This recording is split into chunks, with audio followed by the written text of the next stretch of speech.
एक ऐसे देवता जिनकी एक दृष्टि समय का पहिया ऐसे पलट देती है कि राजा को फकीर और फकीर को राजा बना देती है। ये कोई सामान्य देवता नहीं है, ये है न्याय के देवता शनिदेव, जिनकी न्याय व्यवस्था इतनी कठोर और अटल है कि उसके सामने स्वयं भगवान श्री कृष्ण को भी शनिदेव की कुदृष्टि के प्रकोप का सामना करना पड़ा और इसका परिणाम इतना भयानक हुआ कि संपूर्ण यादव वंश का अंत हो गया और स्वर्णिम द्वारका नगरी समुद्र में समा गई। त्रिलोकी में ऐसा कोई भी प्राणी नहीं है जो शनिदेव के न्याय से बच सके, चाहे वो देवता हो, दानव हो, मनुष्य हो या फिर स्वयं भगवान के अवतार ही क्यों ना हो। शनिदेव की दृष्टि सबको समान रूप से देखती है और कर्मों के अनुसार फल प्रदान करती है। इस वीडियो में हम इसी रहस्य से पर्दा उठाएंगे। हम जानेंगे शनिदेव के जन्म की कथा, किन कठिन परिस्थितियों में उनका अवतरण हुआ और वे न्याय के देवता कैसे बने। हम समझेंगे कि कैसे एक नवजात शिशु को उसके पिता ने केवल रंग रूप देखकर ठुकरा दिया और कैसे उस अपमान ने एक महान देवता को जन्म दिया। आप जानेंगे वह रहस्य जिसे बहुत कम लोग जानते हैं और आखिर क्यों दिया। शनिदेव की पत्नी ने उन्हें कुदृष्टि का भयानक श्राप दिया जिससे मनुष्य ही नहीं बल्कि देवता भी कांपते हैं। ये वही श्राप है जिसने शनिदेव को न्याय का प्रतीक बना दिया और उन्हें त्रिलोकी में सबसे अधिक शक्तिशाली देवताओं में से एक बना दिया। सुनेंगे शनिदेव से जुड़ी वो अद्भुत और रहस्यमय कथाएं जिन्हें जो भी श्रद्धा और ध्यान से सुनता है उस पर शनिदेव कभी कुदृष्टि नहीं डालते बल्कि जीवन भर उसकी रक्षा और सहायता करते हैं। ये कथाएं केवल कहानियां नहीं हैं बल्कि हमारे जीवन के लिए महत्वपूर्ण शिक्षाएं हैं। इन कथाओं में छिपे हैं वे सूत्र जो हमें बताते हैं कि कैसे शनिदेव प्रसन्न होते हैं और कैसे वे कुदृष्टि डालते हैं। प्रवचन का अंतिम भाग सबसे अधिक महत्वपूर्ण है, जहां हम समझेंगे साढ़े साती और ढैया क्या होती है और वे कौन से उपाय हैं जिनसे शनिदेव सदैव कृपा बनाए रखते हैं। बहुत प्राचीन काल की बात है जब सृष्टि अपनी युवावस्था में थी। देवताओं का स्वर्ग लोक सुख समृद्धि से भरा हुआ था। स्वर्ग में हर दिन उत्सव मनाया जाता था। अप्सराएं नृत्य करती थीं और गंधर्व मधुर संगीत बजाते थे। देवराज इंद्र अपने सिंहासन पर विराजमान होकर त्रिलोकी का शासन करते थे। उस समय भगवान सूर्यदेव अपने दिव्य रथ पर सवार होकर प्रतिदिन आकाश मार्ग पर विचरण करते थे। सूर्यदेव का रथ अद्भुत था। 7 दिव्य घोड़े उस रथ को खींचते थे जिनके नाम थे गायत्री, भृत्ति, उष्णिक, जगति, त्रिष्टुप, अनुष्टुप और पंक्ति। ये 7 घोड़े 7 रंगों के प्रतीक थे। सूर्यदेव का सारथी अरुण था जो भोर का प्रतीक था। प्रतिदिन प्रातःकाल होते ही सूर्यदेव अपने रथ पर सवार होकर पूर्व दिशा से निकलते थे। उनका तेज इतना प्रखर था कि समस्त लोगों को प्रकाश और ऊर्जा प्रदान करता था। जहाँ जहाँ उनका प्रकाश पहुँचता था वहाँ अंधकार स्वतः ही समाप्त हो जाता था। सूर्यदेव के बिना जीवन की कल्पना भी असंभव थी। वे जीवन के आधार थे, प्रकाश के स्रोत थे और समय के नियंता थे। उनकी महिमा अपरंपार थी और सभी देवता उनका सम्मान करते थे। मनुष्य, देवता, दानव, पशु पक्षी सभी उनकी उपासना करते थे। सूर्यदेव अपने 7 घोड़ों के रथ पर सवार होकर प्रतिदिन पूर्व से पश्चिम की यात्रा करते और तीनों लोकों को अपने प्रकाश से आलोकित करते थे। रात्रि होते ही वे पश्चिम से अदृश्य हो जाते और पाताल लोक से होते हुए पुनः पूर्व दिशा में पहुंचते थे। सूर्यदेव का विवाह देवशिल्पी विश्वकर्मा की पुत्री संज्ञा से हुआ था। विश्वकर्मा स्वयं देवताओं के शिल्पकार थे। उन्होंने स्वर्ग के अनेक भवन, देवताओं के अस्त्र शस्त्र और दिव्य वस्तुएं बनाई थी। उनकी पुत्री संज्ञा अत्यंत रूपवान और सुशील स्त्री थी। उनका सौंदर्य त्रिलोकी में प्रसिद्ध था। देव कन्याएं भी उनके रूप की प्रशंसा करती थी। उनका स्वभाव कोमल था और वे पतिव्रता धर्म में दृढ़ थी। विवाह के पश्चात संध्या ने अपने पति की सेवा में कोई कमी नहीं रखी। वे प्रातःकाल उठकर सबसे पहले स्नान करती थी, फिर पूजा स्थल को शुद्ध करके सूर्यदेव की आराधना करती। वे नित्य सूर्य मंत्रों का जाप करती और पुष्प अर्पित करती थी। सूर्यदेव के भोजन की व्यवस्था वे स्वयं करती थी। गृहस्थी के समस्त कार्यों को वे बड़ी निष्ठा से निभाती थी। उनका प्रेम अपने पति के प्रति अटूट था। वे दिन रात सूर्यदेव की सेवा में लगी रहती थी। लेकिन एक बड़ी समस्या थी जो दिन प्रतिदिन बढ़ती जा रही थी। सूर्यदेव का तेज इतना प्रचंड था कि उसे सहन करना किसी साधारण प्राणी के लिए संभव नहीं था। उनके शरीर से निकलने वाली किरणें इतनी तीव्र थीं कि उनके समीप जाना अत्यंत कठिन था। संध्या भी इस तेज से अत्यधिक व्याकुल रहने लगी। जब सूर्यदेव उनके समीप आते तो उनके शरीर से निकलने वाली प्रखर किरणें संध्या को झुलसा देती थी। उनका कोमल शरीर उस तेज को सहन नहीं कर पाता था। उनका शरीर जलने लगता था, त्वचा पर फफोले पड़ जाते थे और आंखें चौंधिया जाती थी। यह पीड़ा दिन प्रतिदिन असहनीय होती जा रही थी। कई बार तो ऐसा होता था कि संध्या सूर्यदेव के समीप जाने से पहले ही भय से कांपने लगती थी। उनका मन घबराने लगता था और शरीर पसीने से भीग जाता था। लेकिन संध्या पतिव्रता थी। उन्होंने कभी सूर्यदेव से अपनी व्यथा नहीं कही। वे नहीं चाहती थीं कि सूर्यदेव को उनकी पीड़ा का पता चले और वे दुखी हों। वे चुपचाप यह कष्ट सहती रहे और मन ही मन विचार करती रही कि इस समस्या का कोई समाधान कैसे निकले। कई रातों को संध्या अपने कक्ष में अकेली बैठकर रोती रहती। वे अपने भाग्य को कोसती और सोचती कि आखिर यह पीड़ा कब तक सहनी पड़ेगी। उनके मन में पति के प्रति प्रेम था, सम्मान था, श्रद्धा थी, लेकिन शरीर उस तेज को सहन नहीं कर पा रहा था। कभी कभी वे सोचती कि काश वे भी सूर्यदेव की तरह तेजस्वी होती तो ये समस्या ही ना होती। कभी वे अपने पिता विश्वकर्मा को याद करके रोती और सोचती कि काश वे यहाँ होते तो कोई उपाय बताते। समय बीतता गया और संध्या ने सूर्यदेव की 3 संतानों को जन्म दिया। पहले पुत्र का नाम वैवस्वत मनु रखा गया, जो आगे चलकर मानव जाति के पूर्वज बने। मनु अत्यंत बुद्धिमान और धर्मजात थे। उन्होंने मानव समाज के लिए धर्म के नियम बनाए जो आज भी मान्य हैं। दूसरे पुत्र का नाम यमराज रखा गया, जो मृत्यु के देवता और धर्मराज के रूप में प्रसिद्ध हुए। यमराज का कार्य मृत्यु के पश्चात प्राणियों के कर्मों का लेखा जोखा करना और उन्हें उचित गति प्रदान करना था। तीसरी संतान पुत्री यमुना थी, जो एक पवित्र नदी के रूप में पृथ्वी पर प्रवाहित हुई। यमुना नदी आज भी भारत की पवित्र नदियों में गिनी जाती है। तीनों संतानें अत्यंत तेजस्वी और गुणवान थीं। उनमें अपने पिता के तेज का अंश था। संध्या अपने बच्चों से बेहद प्रेम करती थी। वे उन्हें गोद में खिलाती, उनकी देखभाल करती और उनके साथ समय बिताती थी। बच्चों को खिलाना, उन्हें सुलाना, उनकी शिक्षा की व्यवस्था करना, ये सब संध्या बड़े प्रेम से करती थी। लेकिन मातृत्व के सुख के बावजूद सूर्य के तेज की पीड़ा उन्हें लगातार सताती रही। दिन के समय जब सूर्यदेव अपने कर्तव्य के लिए आकाश मार्ग पर निकल जाते तो संध्या को कुछ राहत मिलती, लेकिन रात्रि में जब वे वापस लौटते तो वही पीड़ा फिर शुरू हो जाती।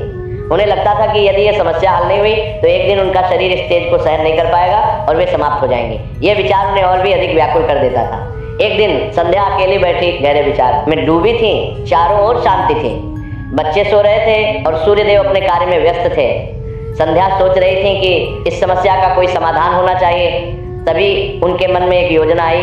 उन्होंने सोचा कि यदि वे किसी प्रकार की घोर तपस्या करें तो शायद उन्हें इतनी शक्ति मिल जाए कि वे सूर्य के तेज को सहन कर सकें, या फिर कोई ऐसा उपाय हो जाए कि सूर्यदेव का तेज कुछ कम हो जाए। लेकिन तपस्या करने के लिए एकांत और समय चाहिए। बच्चों को छोड़कर तपस्या के लिए जाना आसान नहीं था। बच्चे छोटे थे और उन्हें माता की आवश्यकता थी। वैवस्वत मनु अभी शिशु ही थे, यमराज भी बहुत छोटे थे और यमुना तो बिल्कुल नन्ही थी। सूर्यदेव भी अपनी पत्नी के बिना कैसे रहेंगे? घर का प्रबंधन कौन करेगा? बच्चों की देखभाल कौन करेगा?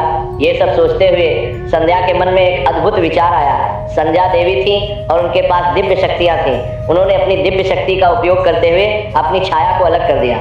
ये कोई सामान्य छाया नहीं थी, बल्कि संध्या का ही प्रतिरूप थी।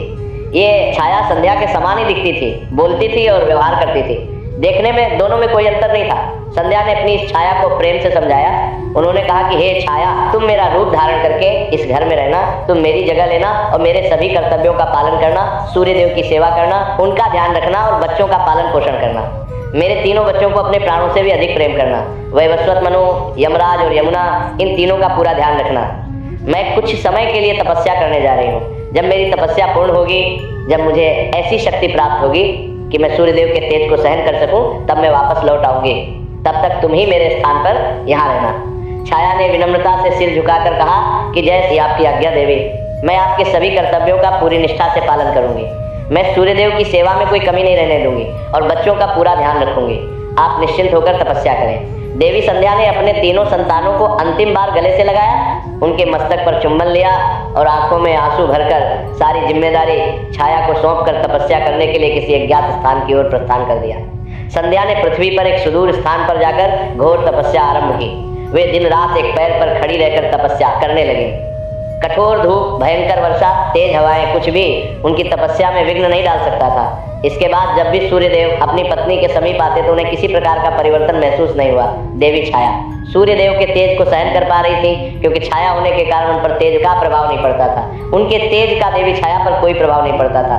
छाया तो अंधेरे में भी रह सकती है और प्रकाश में भी। दोनों खुशी खुशी अपने मिलन का आनंद लेते रहे। सूर्यदेव देवी छाया को ही अपनी असली पत्नी संज्ञा समझते रहे। उन्हें रत्ती भर भी अनुमान नहीं हुआ कि जिसे वे अपनी पत्नी समझ रहे वो वास्तव में छाया है। देवी छाया भी अपना कर्तव्य बखूबी निभा रही थी। वे घर का प्रबंधन करती, बच्चों की देखभाल करती और सूर्यदेव की सेवा करती। इस प्रकार समय बीतता चला गया। धीरे धीरे वैवस्वत मनु, यमराज और यमुना भी बड़े हो गए। वे अब युवा हो चुके थे और अपने अपने कार्यों में निपुण हो गए थे। सूर्यदेव ने उनकी काबिलियत के अनुसार उन्हें अपना अपना कार्यभार सौंप दिया। वैवस्वत मनु को मानव जाति के पूर्वज बनने का दायित्व मिला। यमराज को मृत्यु लोक और धर्म का अधिकारी बनाया गया। यमुना को पृथ्वी पर पवित्र नदी के रूप में प्रवाहित होने का आशीर्वाद मिला। सूर्यदेव स्वयं भी अपने कार्य में व्यस्त रहने लगे। प्रतिदिन आकाश मार्ग पर विचरण करना, तीनों लोगों को प्रकाश देना, ये उनका नित्य कर्म था। इससे देवी छाया अकेली पड़ गई। बच्चे अब बड़े हो गए थे और अपने अपने कार्यों में व्यस्त थे। सूर्यदेव भी अधिकांश समय अपने कर्तव्यों में लगे रहते थे। देवी छाया को अब अपने लिए समय मिल गया। उन्होंने सोचा कि अब वे भी किसी दिव्य कार्य में अपना समय लगाएं। देवी छाया ने महादेव की तपस्या करने का निश्चय किया। वे सोचती थी कि महादेव सृष्टि के आदि हैं, वे सर्वशक्तिमान हैं। यदि महादेव प्रसन्न हो जाए तो वे उन्हें वरदान दे सकते हैं। देवी छाया पूरी तरह से तपस्या में लीन हो गई। वे दिन रात महादेव का ध्यान करती, ओम नमः शिवाय का जाप करती, तेज धूप में बैठकर भूखे प्यासे रहकर कठोर नियमों का पालन करते हुए कई माह तक तपस्या करते हुए देवी छाया ने गर्भ धारण कर लिया। उनकी तपस्या इतनी कठोर थी कि महादेव भी प्रसन्न हो गए। एक दिन जब देवी छाया ध्यान में लीन थी, तभी आकाश से दिव्य प्रकाश फैला और महादेव देवी छाया के सम्मुख प्रकट हुए। महादेव का रूप अत्यंत दिव्य और तेजोमय था। उनके मस्तक पर चंद्रमा विराजमान था, गले में नागों की माला थी और हाथ में त्रिशूल था। देवी छाया ने तुरंत उन्हें प्रणाम किया। महादेव ने प्रसन्न होकर कहा, हे देवी, तुम्हारी तपस्या से मैं अत्यंत प्रसन्न हूँ, मांगो क्या वरदान चाहिए। देवी छाया ने हाथ जोड़कर कहा, हे महादेव, मैं तो देवी संज्ञा की छाया मात्र हूँ, मेरा कोई वास्तविक अस्तित्व नहीं है, मैं बस एक प्रतिबिंब हूँ। लेकिन अब मैं इतने वर्षों से इस संसार में रह रही हूँ, मैंने जीवन को अनुभव किया है, प्रेम को महसूस किया है, अब मेरे भीतर भी जीवन जीने की इच्छा जागृत हो गई है। कृपया मुझे वास्तविक जीवन प्रदान करें, मुझे एक असली अस्तित्व दें, जिससे मैं भी इस संसार में अपना स्थान बना सकूं। महादेव मुस्कुराए। उन्होंने कहा, हे देवी, तुम्हारी तपस्या सच्ची है और तुम्हारी इच्छा भी उचित है। तथास्तु, आज से तुम एक वास्तविक देवी हो। अब तुम केवल छाया नहीं बल्कि देवी छाया हो, जिसका अपना अस्तित्व है। ये कहकर महादेव अंतर्धान हो गए। देवी छाया अत्यंत प्रसन्न हुई। अब वे केवल एक प्रतिबिंब नहीं थी बल्कि एक वास्तविक देवी थी। कुछ महीनों बाद देवी छाया ने एक दिव्य शिशु को जन्म दिया, परंतु वह शिशु कृष्ण वर्ण का था। उसका रंग गहरा काला था, जो साधारण नहीं था। यह देखकर देवी छाया चिंता में डूब गई। उन्होंने सोचा कि सूर्यदेव इतने तेजस्वी हैं, उनका वर्ण स्वर्णिम है, तो फिर ये शिशु इतना कृष्ण वर्ण का कैसे हो सकता है? लोग क्या कहेंगे? सूर्यदेव क्या सोचेंगे? लेकिन कुछ समय बाद उन्होंने स्वयं को समझा लिया। दरअसल देवी छाया के भूखे प्यासे और कड़ी धूप में तपस्या करने के कारण ही उनके शिशु का रंग काला हुआ था। जब वे महीनों तक तपस्या कर रही थी, तब तेज धूप में बैठी रहती थी, वर्षा में भीगती थी, ठंड में कांपती थी, लेकिन तपस्या नहीं छोड़ती थी। इसी कारण उनके गर्भ में पल रहे शिशु पर भी इसका प्रभाव पड़ा, साथ ही उनकी छाया होने का प्रभाव भी उनके शिशु पर पड़ा। छाया तो अंधेरे से जुड़ी होती है, इसलिए शिशु का वर्ण भी गहरा हो गया। यह दिव्य कृष्ण वर्ण का शिशु कोई और नहीं बल्कि स्वयं शनिदेव ही थे। देवी छाया शनिदेव का लालन पालन बड़े प्रेम से करती रही। वे उन्हें दूध पिलाती, सुलाती, खिलाती और बड़े प्यार से रखती। शनिदेव बचपन से ही अत्यंत शांत स्वभाव के थे। वे बहुत कम रोते थे और अधिकांश समय गंभीर रहते थे। उनकी आंखों में एक अजीब सी गहराई थी, जो साधारण बच्चों में नहीं होती। एक दिन सूर्यदेव अपने दिन भर के कार्य से निवृत्त होकर अपनी पत्नी से मिलने के लिए सूर्यलोक स्थित अपने महल में आए। महल अत्यंत भव्य था। स्वर्णिम दीवारें, दिव्य रत्नों से जड़े स्तंभ और सुगंधित पुष्पों से सजे उद्यान। सूर्यदेव जैसे ही महल में प्रवेश करने वाले थे, तभी देवी छाया उनके स्वागत के लिए आई। उनके हाथों में एक शिशु था। देवी छाया ने अत्यंत प्रसन्नता से कहा, हे देव, देखिए, हमें एक पुत्र रत्न की प्राप्ति हुई है, ये हमारा पुत्र है। कहते हुए उन्होंने शिशु शनि को सीधे सूर्यदेव की गोद में रख दिया। परंतु जैसे ही सूर्यदेव की नजर पुत्र पर पड़ी, वे पूरी तरह से हैरान और क्रोधित हो गए। उनका मुख क्रोध से लाल हो गया और आंखों में अविश्वास के भाव आ गए। सूर्यदेव ने तुरंत पुत्र शनि को देवी छाया की गोद में वापस रखते हुए देवी छाया को बहुत धिक्कारा। उन्होंने कहा, ये क्या है? ये किसका पुत्र है? मेरा तो बिल्कुल नहीं हो सकता। देखो इसका रंग रूप, इसकी आकृति। उन्होंने क्रोध से कहा कि इस शिशु में उनका कोई भी गुण मौजूद नहीं है। न उनकी तरह तेज है इस शिशु में, न स्वस्थ शरीर है और न ही रंग रूप। मैं स्वर्णिम वर्ण का हूँ, मेरा तेज तीनों लोगों को प्रकाशित करता है और यह शिशु कृष्ण वर्ण का है। किसी भी प्रकार से मेरा पुत्र हो ही नहीं सकता। देवी छाया ने रोते हुए कहा, हे देव, ये हमारा ही पुत्र है। मैंने महीनों तपस्या की थी और तेज धूप के कारण इसका वर्ण ऐसा हो गया। लेकिन सूर्यदेव ने एक ना सुनी। उन्होंने कहा, तुमने निश्चय ही कोई पाप किया है, ये किसी और का पुत्र है। मैं इसे अपना पुत्र मानने से इनकार करता हूँ। सूर्यदेव ने पुत्र शनि को अपना पुत्र स्वीकार करने से साफ मना कर दिया और गुस्से में वहां से चले गए। वे अपने रथ पर सवार हुए और आकाश मार्ग पर निकल गए। इसके बाद देवी छाया अत्यंत निराश हो गई। वे फूट फूट कर रोने लगी। उन्होंने शिशु शनि को गले से लगाया और कहा, हे पुत्र, तुम्हारे पिता ने तुम्हें स्वीकार नहीं किया, लेकिन मैं हूं ना, मैं तुम्हारा पालन पोषण करूं। घी, तुम महान बनोगे। यही वह दिन था जब शनिदेव और सूर्यदेव के बीच शत्रुता की शुरुआत हो चुकी थी। छोटे से शिशु के मन में भी ये बात बैठ गई कि उनके पिता ने उन्हें ठुकरा दिया। जैसे जैसे शनिदेव बड़े होते गए, ये बात उनके मन में गहरी होती गई। वे सोचते थे कि एक दिन वे इतने शक्तिशाली बनेंगे कि उनके पिता को भी उन्हें स्वीकार करना पड़ेगा। सूर्यदेव ने देवी छाया से दूरी बना ली थी। वे अब उनके पास बहुत कम आते थे। देवी छाया भी दुखी रहने लगी, लेकिन उन्होंने शनिदेव का पालन पोषण बड़े प्रेम से किया। समय बीतने के साथ शनिदेव अब थोड़े बड़े हो चुके थे और अकेली पड़ी देवी छाया का एकमात्र सहारा बन चुके थे। शनिदेव जन्म से ही अत्यंत शक्तिशाली थे और इसका एकमात्र कारण उनके गर्भ में रहते समय देवी छाया का महादेव के लिए तपस्या करना था। जब देवी छाया तपस्या कर रही थी तब महादेव की कृपा उन पर थी और वही कृपा शनिदेव में भी आ गई। तपस्या के प्रभाव के कारण ही शनिदेव इतने ताकतवर थे। महादेव का आशीर्वाद उन पर था। शक्तिशाली होने के साथ साथ वे थोड़े गुस्सैल और शरारती भी थे। बचपन में ही उन्होंने अपनी असाधारण शक्तियों का प्रदर्शन करना शुरू कर दिया था। बेहद कम उम्र होने के बावजूद उन्होंने कई गंधर्वों को युद्ध में अकेले ही परास्त कर दिया था। जब गंधर्व उनका मजाक उड़ाते और उनके कृष्ण वर्ण को लेकर टिप्पणियां करते तो शनिदेव उन्हें युद्ध के लिए ललकारते और परास्त कर देते। धीरे धीरे शनिदेव इतने शक्तिशाली हो गए कि देवताओं को भी टक्कर देने लगे थे। शनिदेव अपने क्रोध का प्रयोग अपनी शक्ति के साथ मिलाकर करते थे। जब वे क्रोधित होते तो उनकी आंखों से ऐसी ऊर्जा निकलती कि सामने वाला भयभीत हो जाता। इसीलिए बड़े बड़े गंधर्व और देवताओं को भी अपनी ताकत का लोहा मनवा चुके थे। स्वर्ग लोक में शनिदेव की चर्चा होने लगी।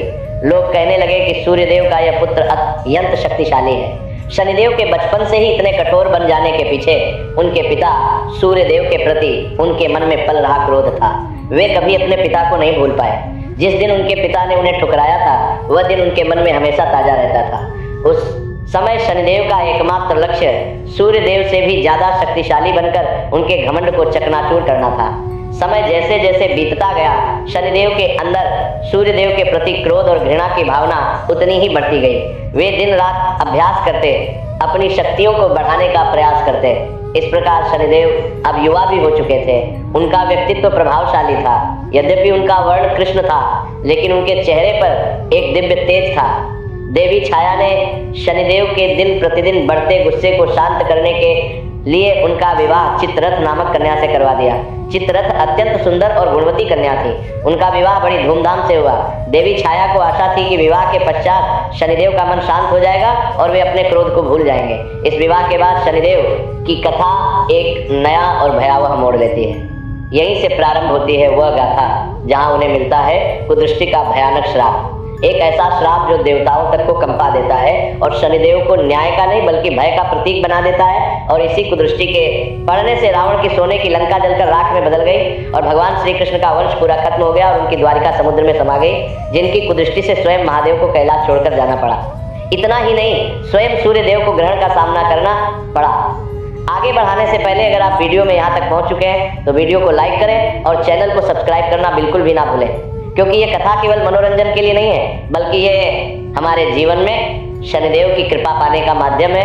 जो भी इस कथा को पूरा सुनता है उस पर शनिदेव की विशेष कृपा होती है। विवाह के बाद शनिदेव और देवी चित्ररथ का दाम्पत्य जीवन प्रारंभ हुआ। प्रारंभिक दिनों में सब कुछ सामान्य था। शनिदेव सचमुच काफी शांत रहने लगे। देवी चित्ररथ का प्रेम और स्नेह उन्हें सुकून देता था। वे अपने क्रोध को नियंत्रित करने का प्रयास करने लगे।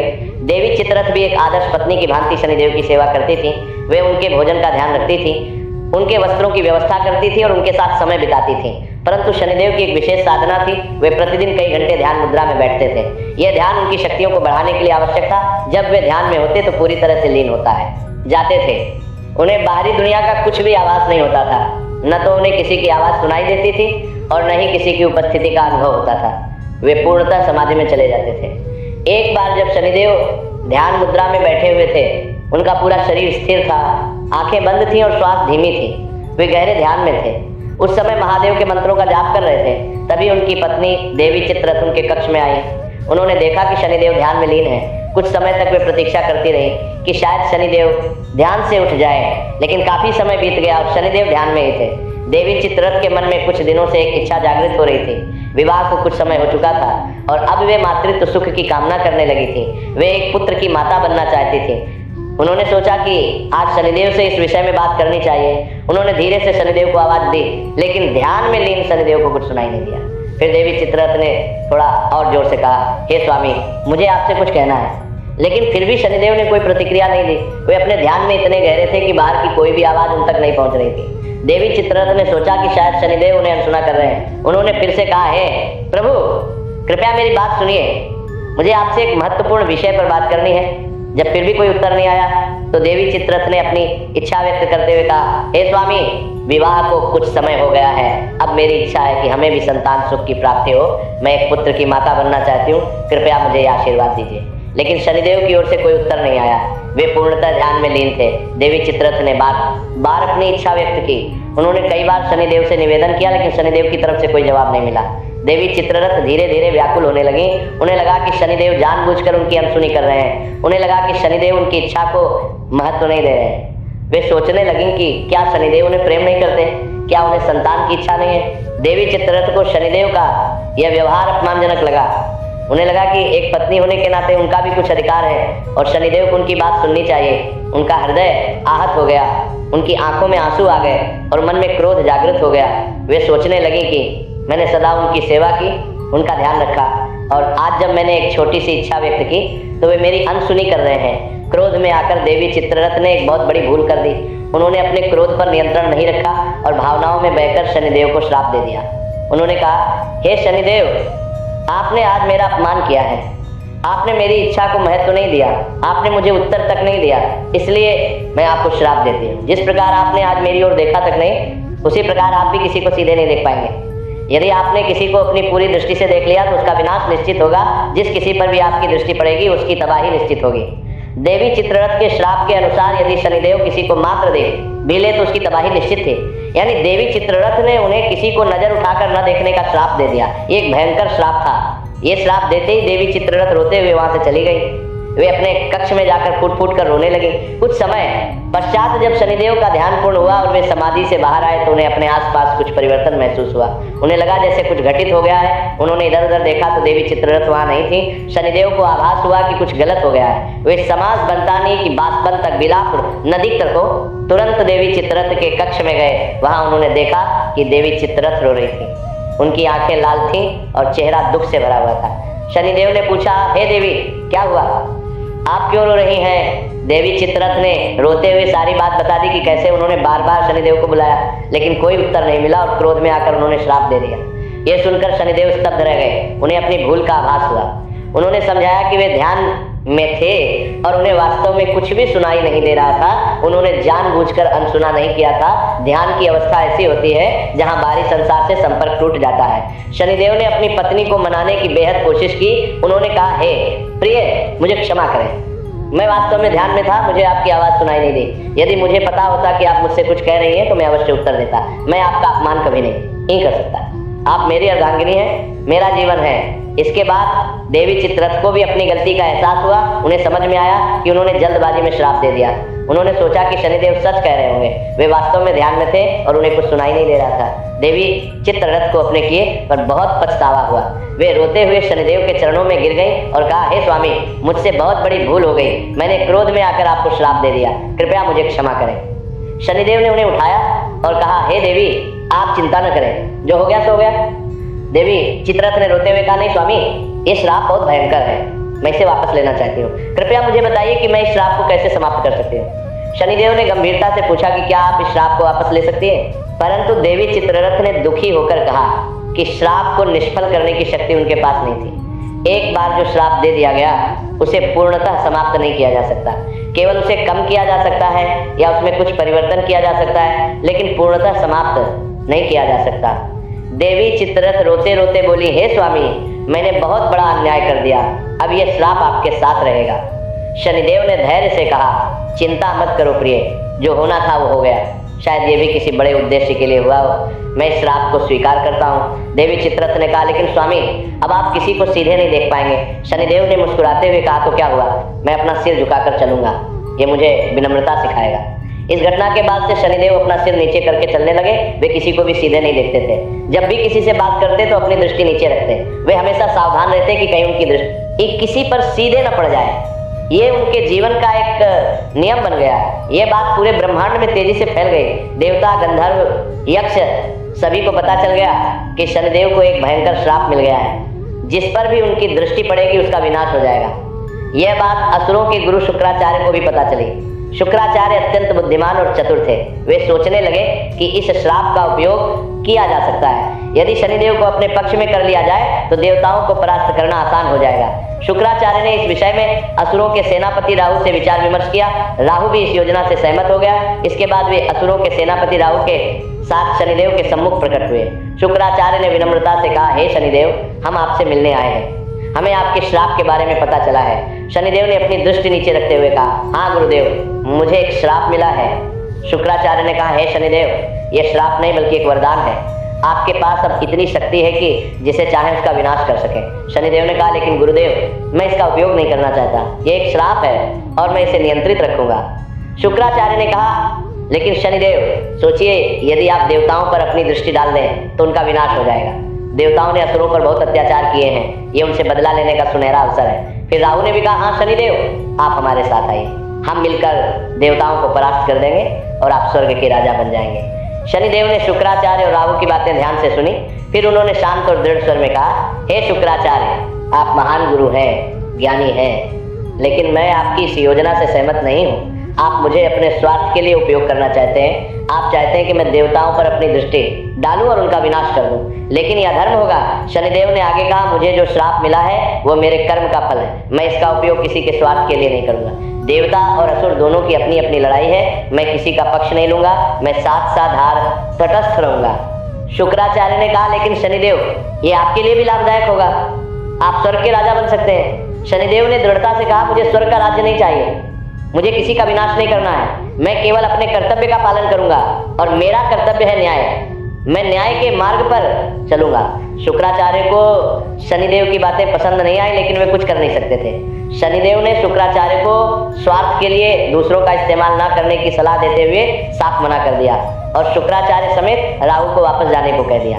शुक्राचार्य और राहु निराश होकर वापस चले गए। शनिदेव ने उस दिन यह निश्चय कर लिया कि वे अपनी शक्ति का उपयोग केवल न्याय के लिए करेंगे, किसी के स्वार्थ के लिए नहीं। इसी बीच एक महत्वपूर्ण घटना घटी। देवी संध्या, जो वर्षों से घोर तपस्या में लीन थी, अब अपनी तपस्या पूर्ण कर चुकी थी। उनकी तपस्या इतनी कठोर और दृढ़ थी कि उन्हें वह शक्ति प्राप्त हो गई जिसकी उन्हें तलाश थी।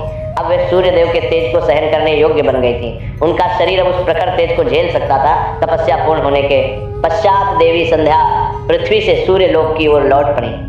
जब वे सूर्य लोक पहुंची तो उन्हें अपने महल में सब कुछ पहले जैसा ही लगा। सूर्यदेव अपने कार्य में व्यस्त थे। उनके बच्चे वैवस्वत मनु, यमराज और यमुना बड़े हो चुके थे। लेकिन जब देवी संध्या ने अपने महल में प्रवेश किया तो उन्हें वहां एक और स्त्री दिखाई दी जो बिल्कुल उन्हीं के समान दिखती थी। ये देवी छाया थी। देवी संध्या को सब कुछ समझ में आ गया। उन्होंने अपनी छाया को अपने स्थान पर छोड़ा था, लेकिन अब इतने वर्ष बीत गए थे। फिर उन्हें अपनी पीठ पीछे हुई सभी घटनाओं का पता चल गया।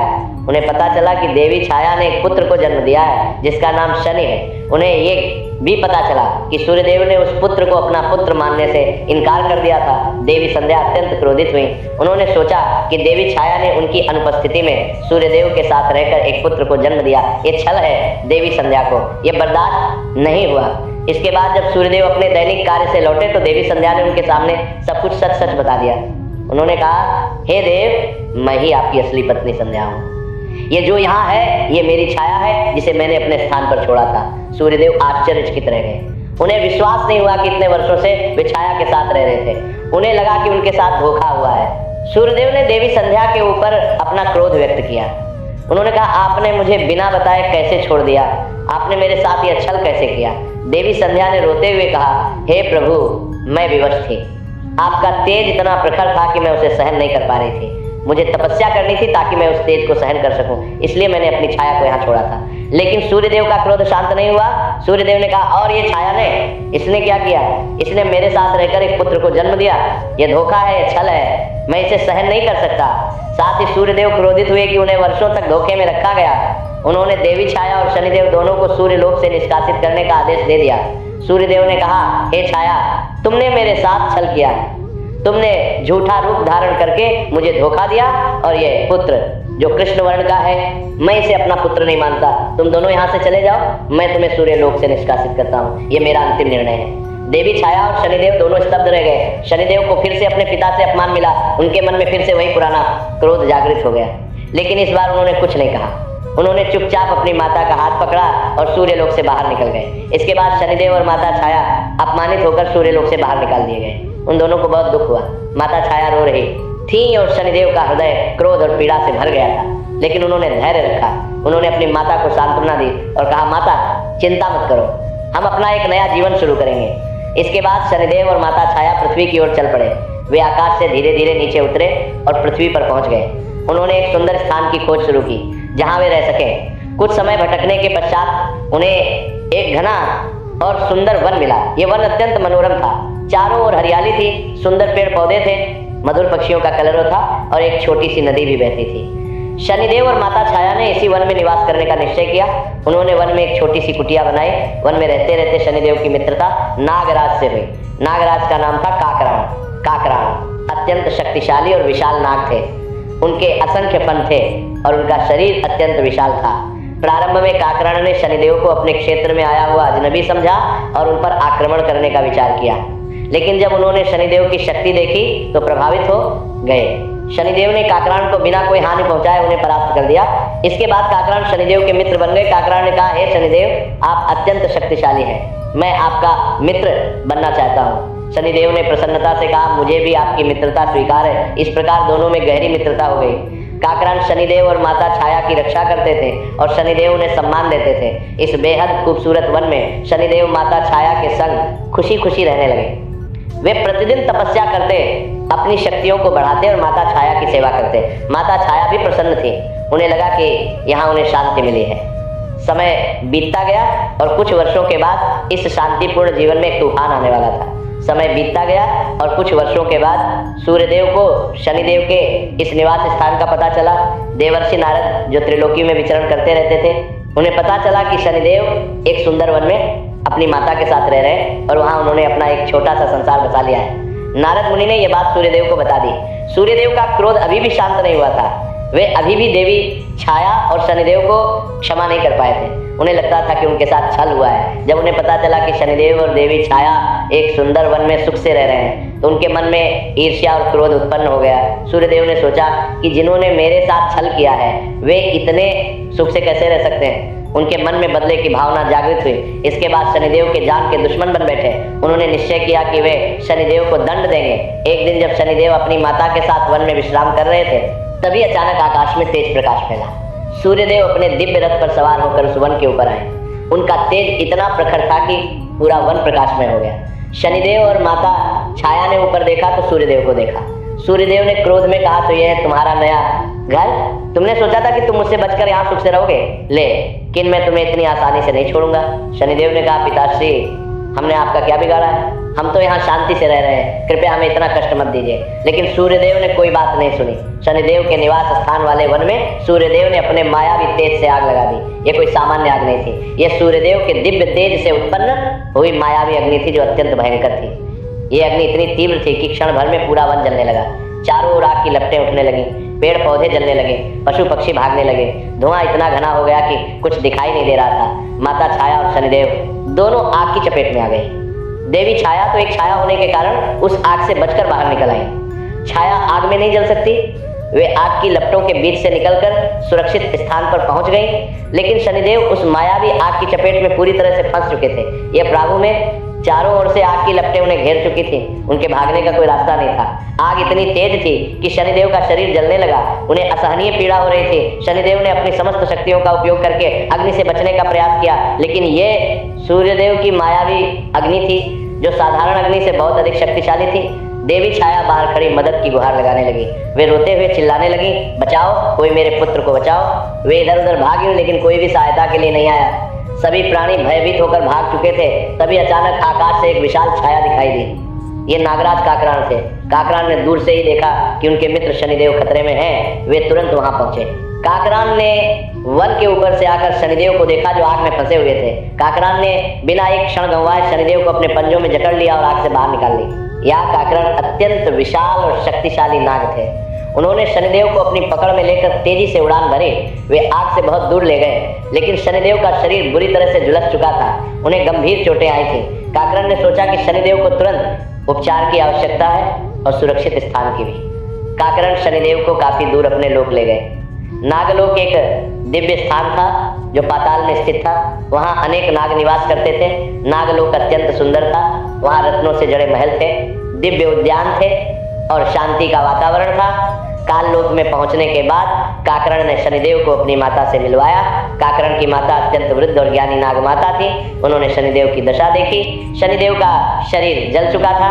उन्हें असहनीय पीड़ा हो रही थी। नागमाता ने तुरंत दिव्य औषधियों से शनिदेव का उपचार किया।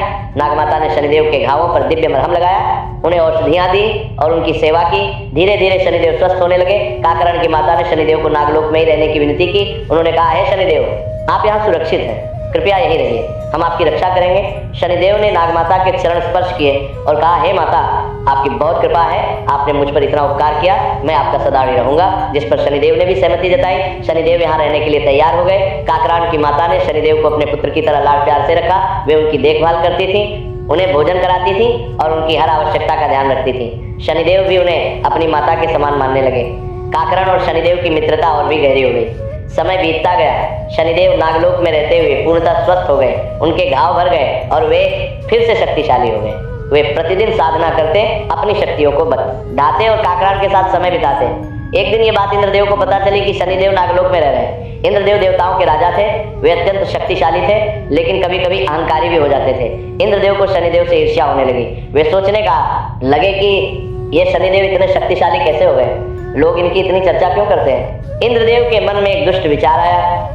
उन्होंने सोचा कि यदि शनिदेव को नीचा दिखाया जाए तो सभी को पता चल जाएगा कि देवराज इंद्र सबसे शक्तिशाली है। इंद्रदेव ने एक योजना बनाई। उन्होंने सोचा कि वे नागलोक पर आक्रमण करेंगे। इसके बाद एक दिन जब शनिदेव और काकरण की अनुपस्थिति में इंद्रदेव ने अपनी देव सेना लेकर नागलोक पर हमला कर दिया। यह एक कायरतापूर्ण हमला था, क्योंकि इंद्रदेव ने तब हमला किया जब शनिदेव और काकरण वहां नहीं थे। देव सेना ने नागलोक पर भयंकर आक्रमण किया। उन्होंने नागलोक पर को मारना शुरू कर दिया। नागलोक में चीख पुकार मच गई। निर्दोष नाग मारे जाने लगे। इंद्रदेव स्वयं अपने ऐरावत हाथी पर बैठे हुए नागलोक में घुस गए, जिसके फलस्वरूप असंख्य फनों समेत नागराज काकरण की माता की भी मृत्यु हो गई। नाग माता जो शनिदेव की इतनी सेवा कर रही थी, जिन्होंने उन्हें अपने पुत्र की तरह प्यार दिया था, उन्हें इंद्रदेव की सेना ने निर्दयता से मार डाला। ये एक बहुत बड़ा अपराध था। नाग माता निर्दोष थी, उन्होंने किसी का कुछ नहीं बिगाड़ा था। जब यह बात शनिदेव और नागराज काकरान को पता चली तो वे अत्यंत क्रोधित हो उठे। शनिदेव का क्रोध इस बार 7वें आसमान पर पहुंच गया। उन्होंने अपने जीवन में कभी इतना क्रोध अनुभव नहीं किया था। जिस माता ने उनकी सेवा की, उनकी जान बचाई, उन्हें अपने पुत्र की तरह रखा, उनकी निर्दयता से हत्या कर दी गई। काकरान भी अपने क्रोध पर नियंत्रण नहीं रख पाए। उनकी माता को मार दिया गया था। वे बदला लेना चाहते थे। शनिदेव और काकरान दोनों ने निश्चय किया कि वे इंद्रदेव को दंड देंगे। उन्होंने स्वर्गलोक पर आक्रमण करने का निर्णय लिया। शनिदेव आग बबूला होते हुए, अपनी शक्ति को जगाते हुए उसका कुछ हिस्सा काकरण पर समाहित कर दिया। शनिदेव ने अपनी दिव्य शक्ति का कुछ अंश काकरान को दे दिया, जिससे काकरान की शक्ति कई गुना बढ़ गई। काकरान का शरीर और भी विशाल हो गया और उनके फनों से अग्नि निकलने लगी। फिर शनिदेव काकरान पर सवार होकर स्वर्गलोक की तरफ प्रस्थान कर दिए। काकरान तीव्र गति से आकाश में उड़ने लगे। उनकी गर्जना इतनी भयंकर थी कि पूरा आकाश कांप गया। शनिदेव के क्रोध की ऊर्जा चारों ओर फैल रही थी। यहाँ स्वर्गलोक पर इंद्रदेव समेत सभी देवता नृत्य और सोमरस का आनंद उठा ही रहे थे। उन्हें लगा कि उन्होंने बहुत बड़ी विजय प्राप्त की है। अप्सराएं नृत्य कर रही थी और देवता प्रसन्न थे। इंद्रदेव अपने सिंहासन पर बैठे हुए सोमरस का पान कर रहे थे कि तभी उन्हें दूर से बेहद जोरदार गर्जना सुनाई दी। यह गर्जना इतनी तेज और भयानक थी कि स्वर्ग के द्वार हिल गए। सभी देवता चौंक गए। उन्होंने आकाश की ओर देखा तो एक भयानक दृश्य दिखाई दिया। करता हुआ तीव्र गति से सामने आता हुआ काकरण और उस पर सवार शनिदेव नजर आए। काकरण काल के समान दिख रहे थे। उनके असंख्य फन फैले हुए थे और उनसे अग्नि निकल रही थी। शनिदेव का चेहरा क्रोध से लाल था और उनकी आंखों से ऐसी ऊर्जा निकल रही थी जो भयावह थी। उन्हें देखकर स्वर्गलोक में भगदड़ मच गई। अप्सराएं भागने लगी, गंधर्व छिप गए और देवता युद्ध के लिए अस्त्र शस्त्र लिए तैयार हो गए। इंद्रदेव अपने सिंहासन से उठे और अपना वज्र उठाया। उन्होंने देवताओं को युद्ध के लिए तैयार होने का आदेश दिया, लेकिन शनिदेव स्वर्ग पर कदम रखते ही अपनी तिरछी नजर से देवताओं को पहले शक्तिहीन बना दिया। शनिदेव की कुदृष्टि का प्रभाव इतना तीव्र था कि जिस देवता पर भी उनकी दृष्टि पड़ी वह तुरंत कमजोर हो गया। देवताओं के शरीर से शक्ति निकल गई, उनके हाथों से अस्त्र शस्त्र गिरने लगे। फिर शनिदेव ने अपनी आंखों की तेज रोशनी से उन पर प्रहार कर दिया। उनकी आंखों से ऐसी दिव्य ऊर्जा निकली कि सभी देवता उसकी चपेट में आ गए और फर्श पर पटक दिए गए। देवता इधर उधर गिरने लगे, उनमें युद्ध करने की शक्ति ही नहीं बची थी। इंद्रदेव समेत सभी देवता शनिदेव के सामने इतने कमजोर हो चुके थे कि वे अपने अस्त्र शस्त्र को भी उठा पाने में असमर्थ थे। इंद्रदेव ने अपना वज्र फेंकने का प्रयास किया, लेकिन उनके हाथों में इतनी शक्ति ही नहीं थी। वज्र उनके हाथ से गिर गया। फिर शनिदेव ने देवताओं के ही अस्त्र शस्त्रों से उन्हें बुरी तरह से घायल करना शुरू कर दिया। उन्होंने देवताओं के तलवार, त्रिशूल और अन्य अस्त्र उठाए और उन्हीं से देवताओं पर प्रहार करने लगे। ये एक विचित्र दृश्य था। देवता अपने ही अस्त्रों से घायल हो रहे थे। इसके बाद सभी देवताओं को स्वर्ग से किसी भी तरह अंतर्धान होकर भागना पड़ा। कोई देवता शनिदेव का सामना नहीं कर नाजीन कर दी। कोई देवता शनिदेव का सामना नहीं करती दोजुजिन को सका। स्वर्ग लोक जो देवताओं का निवास स्थान था, वहां से देवताओं को ही भागना पड़ा। यह देवताओं के लिए एक बहुत बड़ा अपमान था। इंद्रदेव समेत सभी देवताओं ने शनिदेव के भय से कहीं दूर जाकर सूर्यदेव को याद किया। वे सभी एक सुरक्षित स्थान पर इकट्ठे हुए और सूर्यदेव का आह्वान करने लगे।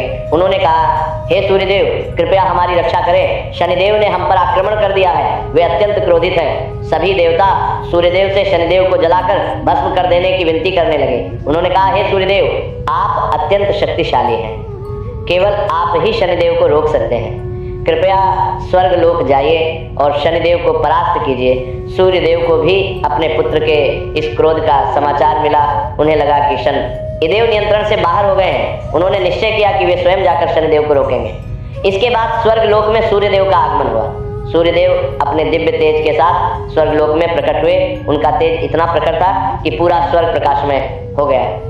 शनिदेव ने अपने पिता को देखा। उनके मन में पुराना क्रोध फिर से जागृत हो गया। सूर्यदेव ने कठोर स्वर में कहा, शनिदेव, तुम ये क्या कर रहे हो? तुमने स्वर्ग लोक पर आक्रमण किया, तुमने देवताओं को घायल किया। यह अधर्म है। मैं तुम्हें आदेश देता हूं कि तुम ये सब रोक दो और तुरंत यहाँ से चले जाओ। शनिदेव ने दृढ़ता से कहा, नहीं, मैं नहीं रुकूंगा। इंद्रदेव ने निर्दोष नागमाता की हत्या की है, एक घोर अपराध है, मैं उन्हें दंड दूंगी। सूर्यदेव ने फिर कहा, लेकिन तुम स्वर्ग लोक पर आक्रमण नहीं कर सकते, ये अधर्म है। जिस पर शनिदेव ने साफ इनकार कर दिया। उन्होंने कहा, जो अधर्म है वह इंद्रदेव ने किया है, मैं तो केवल न्याय कर रहा हूँ। सूर्यदेव क्रोधित हो गए। उन्होंने देखा कि शनिदेव उनकी बात नहीं मान रहे। फिर सूर्यदेव ने शनिदेव के ऊपर अपनी मायावी घातक किरणों से प्रहार कर दिया। सूर्यदेव की किरणें अत्यंत शक्तिशाली थी। ये किरणें किसी को भी जलाकर भस्म कर सकती थी, लेकिन शनिदेव भी बहुत शक्तिशाली हो चुके थे, जिससे शनिदेव ने बीच में ही अपनी आंखों की भयंकर ऊर्जा से सूर्यदेव की किरणों को नष्ट कर दिया। शनिदेव की आंखों से ऐसी ऊर्जा निकली कि सूर्यदेव की किरणें उसमें विलीन हो गई। ये देखकर सभी देवता आश्चर्यचकित रह गए और साथ ही शनिदेव ने अपने पिता सूर्यदेव के ऊपर अपनी कुदृष्टि भी डाल दी। ये एक बहुत बड़ा क्षण था। पहली बार शनिदेव ने अपने पिता पर अपनी कुदृष्टि डाली। इससे सूर्यदेव बिल्कुल ठंडे और काले पड़ गए। सूर्यदेव का तेज समाप्त हो गया। उनका स्वर्णिम रंग काला पड़ गया। उनके शब्द रीढ़ से निकलने वाला प्रकाश बंद हो गया, जिसके फलस्वरूप पूरे आकाशगंगा की रोशनी विलुप्त हो गई और हर जगह सिर्फ अंधेरा ही अंधेरा छा गया। तीनों लोकों में अंधकार फैल गया। एक भयानक दृश्य था। पृथ्वी पर अचानक अंधेरा छा गया। दिन में ही रात हो गई। लोग भयभीत हो गए। पशु पक्षी चिल्लाने लगे। सभी सोचने लगे कि क्या हो गया, सूर्य कहाँ चला गया। इसके बाद सूर्यदेव को भी स्वर्ग छोड़कर भागना पड़ा। वे अपनी शक्ति खो चुके थे। उनका तेज समाप्त हो गया था। वे लड़ने की स्थिति में नहीं थे। सूर्यदेव ने अंतर्धान होकर कहीं दूर जाकर शरण ली। फिर सभी देवता अपनी बची खुची शक्तियों का इस्तेमाल कर किसी भी प्रकार पृथ्वी में स्थित कैलाश पहुंचे। वे सब घायल थे, कमजोर थे और भयभीत थे। वे महादेव के सम्मुख पहुंचे और रोते हुए सारी बात बताई। इंद्रदेव रोते हुए महादेव के चरणों में गिर गए। अग्निदेव, वरुणदेव, वायुदेव सभी देवता घायल अवस्था में थे। उन्होंने महादेव से कहा, हे महादेव, शनिदेव ने स्वर्ग लोक पर आक्रमण कर दिया है। उन्होंने हम सभी को परास्त कर दिया। स्वयं सूर्यदेव भी उनके सामने नहीं टिक पाए। शनिदेव की कुदृष्टि ने सूर्यदेव का तेज समाप्त कर दिया है। पूरे ब्रह्मांड में अंधकार फैल गया है। इंद्रदेव ने आगे कहा, हे देवादिदेव, केवल आप ही शनिदेव को रोक सकते हैं। कृपया स्वर्गलोक चलिए और शनिदेव को समाप्त कर दीजिए, अन्यथा पूरा देवलोक नष्ट हो जाएगा। सभी देवता महादेव के सामने हाथ जोड़कर खड़े हो गए। महादेव ने शांति से पूछा, ये सब कैसे हुआ? किस कारण से शनिदेव इतने क्रोधित हुए? तब देवताओं ने पूरी घटना बताई। उन्होंने बताया कैसे इंद्रदेव ने नागलोक पर आक्रमण किया और नागमाता की हत्या कर दी। महादेव ने सब कुछ सुना। इतना सुनते ही महादेव का मुख गंभीर हो गया। उन्होंने कहा, तो ये सब तुम्हारे कुकर्मों का परिणाम है। इंद्र, तुमने एक निर्दोष माता की हत्या की। तुमने शनिदेव और काकरान की अनुपस्थिति में कायरता से नागलोक पर आक्रमण किया। यह अधर्म है। तुम ही सबके जिम्मेदार हो। महादेव ने सभी देवताओं को उनके कुकर्मों के लिए फटकारा। उन्होंने कहा तुम देवता हो, धर्म के रक्षक हो, लेकिन तुमने स्वयं धर्म किया।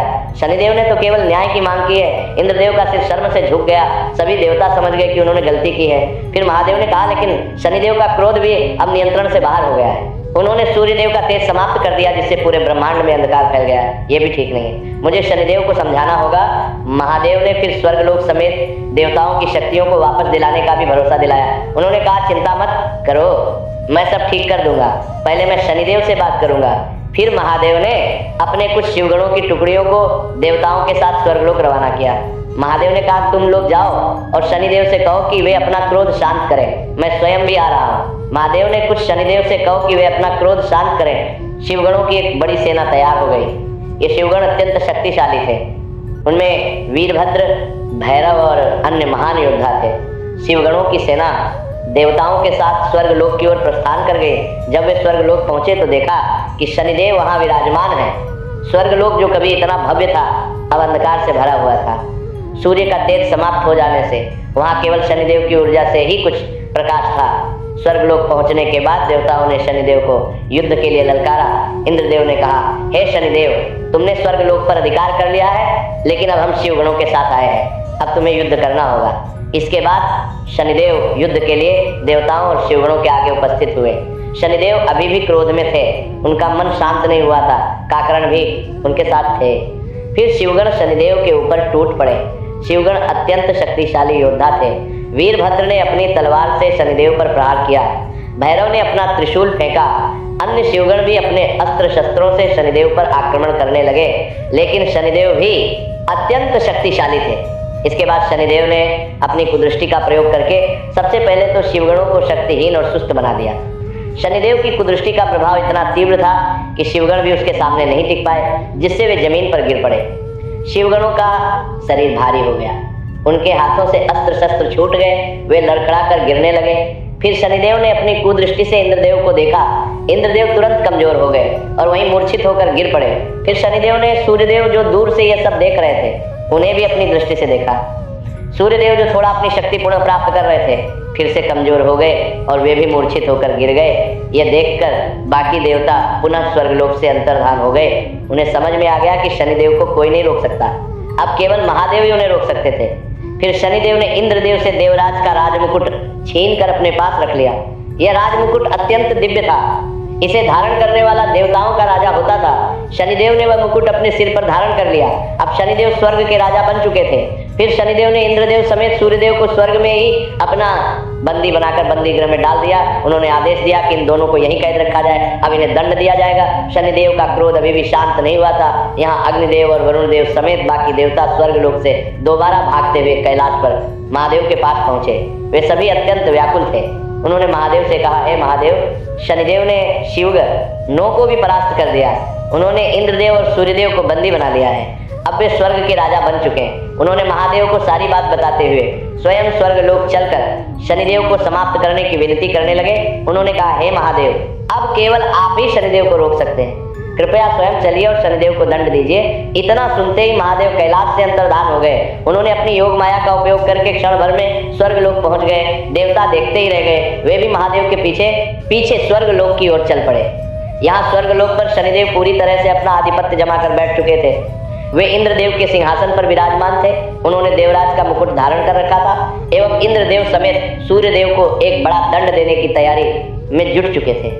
शनिदेव सोच रहे थे कि किस प्रकार से इन दोनों को दंड दिया जाए। तभी अचानक स्वर्गलोक में एक भयंकर सैलाब सा आ गया। पूरा स्वर्ग थर्रा उठा। एक अद्भुत ऊर्जा का अनुभव हुआ। आकाश में बिजलियां चमकने लगी, भूमि कांपने लगी, एक दिव्य प्रकाश फैला। फिर आगमन हुआ देवों के देव महादेव का। महादेव का रूप अत्यंत भव्य और तेजोमय था। उनके मस्तक पर चंद्रमा शोभायमान था। उनके गले में नागों की माला थी। त्रिशूल उनके हाथ में था और डमरू की ध्वनि गूंज रही थी। उनके पीछे नंदी खड़े थे। महादेव की उपस्थिति मात्र से ही पूरा वातावरण बदल गया। शनिदेव ने महादेव को देखा। उन्होंने तुरंत सिंहासन से उठकर महादेव को प्रणाम किया, लेकिन उनका क्रोध अभी भी शांत नहीं हुआ था। इसके बाद महादेव ने गंभीर स्वर में शनिदेव को यह सब रोकने का आदेश दिया। उन्होंने कहा हे शनि, तुमने जो किया वो उचित नहीं था। तुमने स्वर्गलोक पर अधिकार कर लिया, तुमने देवताओं को बंदी बना लिया, ये सब गलत है। मैं तुम्हें आदेश देता हूँ कि तुम सब कुछ हले जैसा कर दो। परंतु शनिदेव ने अपना सर झुकाए हुए इनकार कर दिया। उन्होंने कहा, हे महादेव, मैं आपका अत्यंत सम्मान करता हूँ, लेकिन इस बार मैं आपकी बात नहीं मान सकता। इंद्रदेव ने एक निर्दोष माता की हत्या की है, ये एक भयंकर अपराध है, उन्हें दंड मिलना चाहिए। मैं न्याय चाहता हूँ। महादेव ने कहा, हे शनि, मैं समझता हूँ तुम्हारी पीड़ा, तुम्हारे साथ अन्याय हुआ है, लेकिन इस प्रकार से क्रोध में आकर स्वर्ग पर अधिकार करना भी अधर्म है, न्याय का मार्ग ये नहीं है। शनिदेव ने कहा, तो क्या मैं चुप रहूं? क्या मुझे अन्याय सहन करते रहना चाहिए? महादेव ने कहा, नहीं, लेकिन न्याय का सही तरीका है, तुम्हें मुझसे न्याय मांगना चाहिए था, तुम्हें इस प्रकार युद्ध नहीं करना चाहिए था। शनिदेव कुछ पलों के लिए मौन रहे। फिर महादेव ने कहा, अब तुम ये सब बंद करो और मेरे साथ चलो, हम बात करेंगे। लेकिन शनिदेव का क्रोध अभी भी नहीं गया था। उन्होंने कहा, नहीं महादेव, मैं पहले इंद्रदेव को दंड दूंगा। फिर महादेव ने दृढ़ता से कहा, शनि, मैं तुम्हें अंतिम बार कह रहा हूँ, ये सब रोक दो। यदि तुमने नहीं माना तो मुझे तुमसे युद्ध करना पड़ेगा। शनिदेव ने कहा, यदि युद्ध ही एकमात्र रास्ता है तो मैं तैयार हूँ। फिर महादेव ने शनिदेव को युद्ध करने को कहा। उन्होंने कहा, ठीक है, यदि तुम मेरी बात नहीं मानते तो आओ युद्ध करो। यदि तुम मुझे परास्त कर सके तो तुम जो चाहो करो, लेकिन यदि मैं जीत गया तो तुम्हें मेरी बात माननी होगी। शनिदेव ने स्वीकार किया। उन्होंने सोचा कि वे इतने शक्तिशाली हैं कि महादेव को भी परास्त कर सकते हैं। इसके बाद शनिदेव अपने सम्मुख इतनी बड़ी शक्ति देखकर थोड़े घबरा गए, लेकिन उनका क्रोध इतना अधिक था कि उन्होंने सावधानी से काम नहीं लिया। शनिदेव घबराहट और क्रोध के कारण जल्दबाजी कर बैठे। उन्होंने सोचा कि यदि उन्होंने महादेव पर पहले प्रहार किया तो शायद वे जीत जाएं। शनिदेव ने सीधा अपनी कुदृष्टि महादेव पर ही डाल दी। ये वही कुदृष्टि थी जिससे उन्होंने इंद्रदेव, सूर्यदेव और अनेक देवताओं को परास्त किया था। शनिदेव की कुदृष्टि की भयंकर ऊर्जा महादेव की ओर बढ़ी, लेकिन महादेव स्वयं आदि शक्ति है, जिसके जवाब में महादेव ने अत्यंत शांति से बिना किसी हड़बड़ाहट के अपने तीसरे नेत्र को शनिदेव की तरफ थोड़ा सा खोल दिया। महादेव का तीसरा नेत्र अत्यंत शक्तिशाली है। इस नेत्र में संपूर्ण ब्रह्मांड को नष्ट करने की शक्ति है। महादेव ने अपना तीसरा नेत्र पूरा नहीं खोला, उन्होंने केवल थोड़ा सा खोला, लेकिन उससे जो ऊर्जा निकली वो इतनी शक्तिशाली थी कि उसके सामने शनिदेव की कुदृष्टि कुछ भी नहीं थी। इसके फलस्वरूप महादेव के तीसरे नेत्र से निकली थोड़ी सी ऊर्जा से शनिदेव का शरीर बीच से फट गया। शनिदेव को इतना भयंकर प्रहार लगा कि उनका शरीर दो भागों में विभाजित होने लगा और वे बुरी तरह से घायल हो गए। उनके शरीर से रक्त बहने लगा, उन्हें असहनीय पीड़ा हुई। फिर वे काफी तेज झटके से स्वर्ग से नीचे की ओर पृथ्वी की तरफ गिरते चले गए। शनिदेव तेजी से नीचे गिरने लगे, उनका शरीर घायल था और वे मूर्छित थे। वे आकाश से होते हुए पृथ्वी की ओर तेजी से गिरते चले गए। शनिदेव के मूर्छित होते ही उनकी कुदृष्टि का प्रभाव समाप्त हो गया। देवताओं की शक्ति वापस आ गई। सूर्यदेव का तेज पुनः लौट आया। पूरे ब्रह्मांड में फिर से प्रकाश फैल गए। देवताओं की शक्ति वापस आ गई। बरत्तीन की साथ से प्रकाश फैले गए। बरत्तीन की साथ से गया इंद्रदेव और सूर्यदेव मूर्छा से जागे। उन्होंने देखा कि महादेव वहां हैं और शनिदेव नहीं है। उन्हें समझ में आ गया कि महादेव ने शनिदेव को परास्त कर दिया है। सभी देवता महादेव के चरणों में गिर गए और उनका धन्यवाद करने लगे। यहाँ महादेव के त्रिनेत्र से निकली थोड़ी सी ही ऊर्जा में इतनी ताकत थी कि शनिदेव स्वर्ग से नीचे की तरफ गिरते हुए पृथ्वी पर काफी तीव्र गति से जा पहुंचे। वे इतनी तेजी से गिरे कि जहां भी वे गिरते वहां गड्ढा बन जाता। शनिदेव गिरते हुए तमाम पेड़ पौधों को ध्वस्त करते हुए अंततः एक विशाल पीपल के पेड़ में जा अटके। ये पीपल का पेड़ अत्यंत प्राचीन और विशाल था। शनिदेव उस पेड़ की मोटी डालों में फंस गए। उनका शरीर पेड़ की शाखाओं पर लटक गया। शनिदेव पूरी तरह से अधमरे हो चुके थे। उनका शरीर बुरी तरह से घायल था, रक्त बह रहा था और पीड़ा असहनीय थी। ऐसा लगता था जैसे वे अब नहीं रहे। उनकी सांसें बहुत धीमी थीं। उनका शरीर निष्क्रिय पड़ा था, परंतु कुछ देर बाद उन्हें धीरे धीरे होश आया। उनकी आंखें धीरे से खुली। उन्हें असहनीय पीड़ा हो रही थी। हर सांस लेने में कष्ट हो रहा था। शरीर हिलाने में भी पीड़ा होती थी। फिर उन्हें महादेव की शक्ति का एहसास हुआ। शनिदेव को समझ में आ गया कि महादेव कितने शक्तिशाली हैं। उन्होंने तो महादेव के तीसरे नेत्र की केवल थोड़ी सी शक्ति देखी थी और वे इस हालत में पहुंच गए। यदि महादेव ने अपना तीसरा नेत्र पूरा खोल दिया होता तो शनिदेव का अस्तित्व ही समाप्त हो जाता। इसके बाद शनिदेव महादेव से काफी प्रभावित हुए। उन्हें अपनी गलती का एहसास हुआ।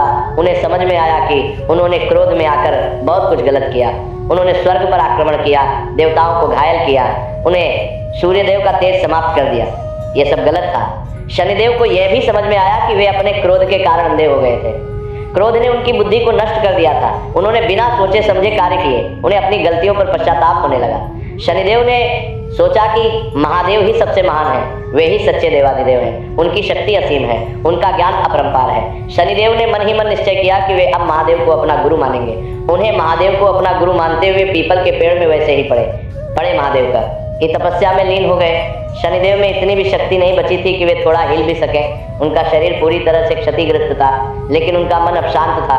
शनिदेव ने पीपल के पेड़ में लटके हुए ही ध्यान लगाना शुरू किया।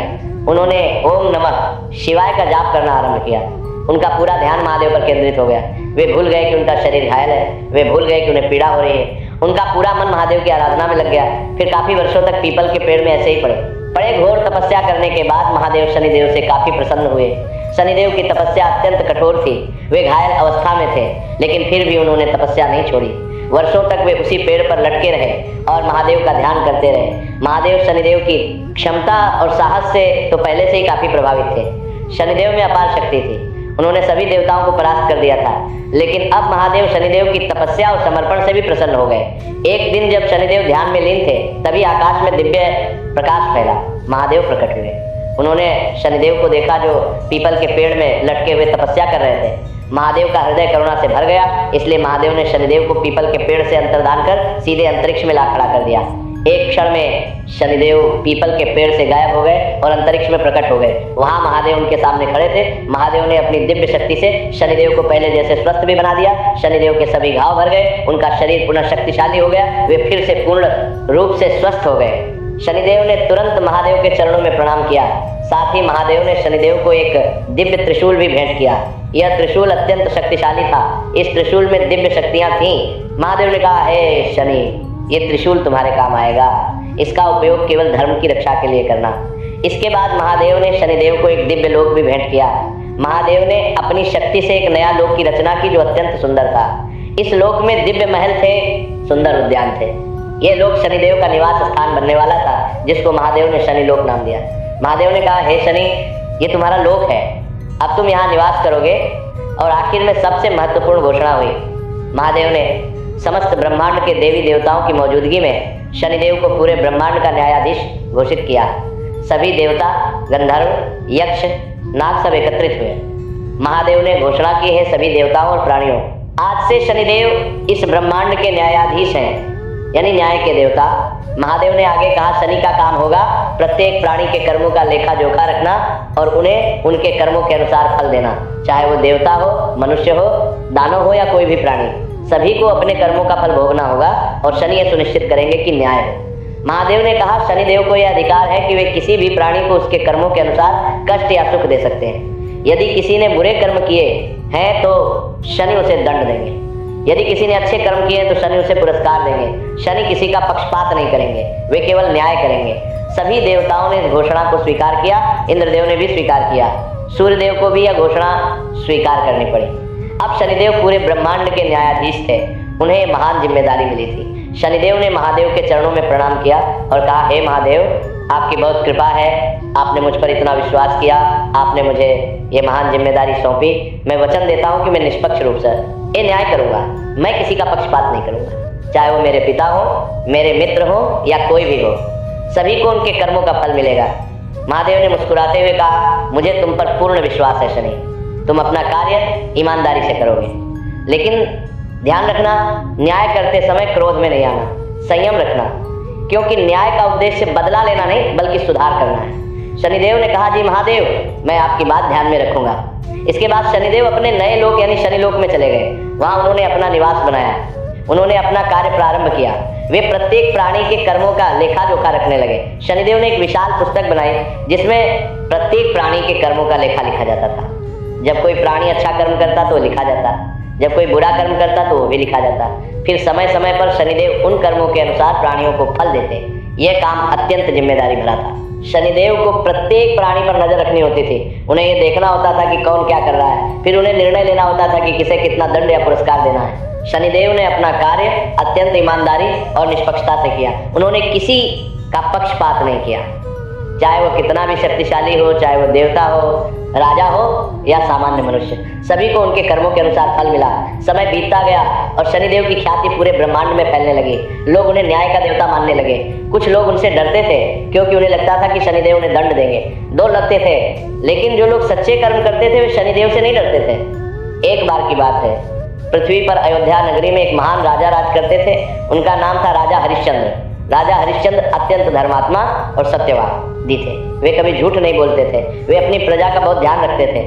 उनके राज्य में सभी सुखी थे। राजा हरिश्चंद्र की एक सुंदर पत्नी थी जिनका नाम था रानी तारामती। उनका एक पुत्र भी था जिसका नाम था रोहिताश्व। राजा हरिश्चंद्र का परिवार अत्यंत सुखी था। राजा के पास अपार धन संपत्ति थी। उनका राज्य समृद्ध था। एक दिन देवलोक में देवताओं की सभा हो रही थी। सभी देवता एकत्रित हुए थे। इंद्रदेव, अग्निदेव, वरुण देव सभी थे। वहाँ शनिदेव भी उपस्थित थे। देवताओं में चर्चा हो रही थी कि पृथ्वी पर कौन सबसे धर्मात्मा और सत्यवादी है। इंद्रदेव ने कहा पृथ्वी पर राजा हरिश्चंद्र सबसे महान है। वे अत्यंत सत्यवादी है। उन्होंने कभी झूठ नहीं बोला। कुछ देवताओं ने कहा हाँ ये सच है, राजा हरिश्चंद्र बहुत महान है। लेकिन कुछ देवताओं को संदेह था। उन्होंने कहा राजा हरिश्चंद्र के पास सब कुछ है, धन है, संपत्ति है, सुखी परिवार है, इसीलिए वे सत्य का पालन करते हैं। यदि उनके पास कुछ न हो, यदि उन्हें कष्ट हो तो क्या वे फिर भी सत्य का पालन करेंगे? ये बात सुनकर शनिदेव को विचार आया। उन्होंने सोचा कि ये सच में एक अच्छा प्रश्न है।